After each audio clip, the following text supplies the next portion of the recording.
একজন স্বামী ইচ্ছা করলে প্রয়োজনে স্ত্রীর কাছে এক ফোঁটা চোখের পানি ফেলেন, ফেলে বলেন, বিবি তোমার আমি অনেক ভালোবাসি, তুমি আল্লাহর ওয়াস্তে বেপর্দা হইও না,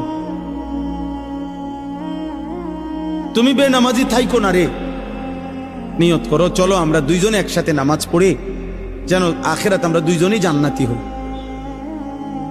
হাদিসের মধ্যে আছে, জান্নাতি বান্দাকে যদি, আরে মিয়া 70,000 না, যদি 70 কোটি জান্নাতের হুরও দেওয়া হয়, তারপরেও দুনিয়ার স্ত্রী যদি জান্নাতি হইতে পারে, খোদার কসম ওই স্বামীর জন্য দুনিয়ার স্ত্রীর তৃপ্তির চাইতে, সুখের চাইতে 70 কোটি হুরের সুখ বেশি হবে না। হালাল স্ত্রী যতটা আনন্দময় হবে। হ্যাঁ, কারণ সে যুদ্ধ করে কষ্ট সহ্য করে জান্নাতি হইছে, আর হুর তো জান্নাতেই তৈরি হয়েছে।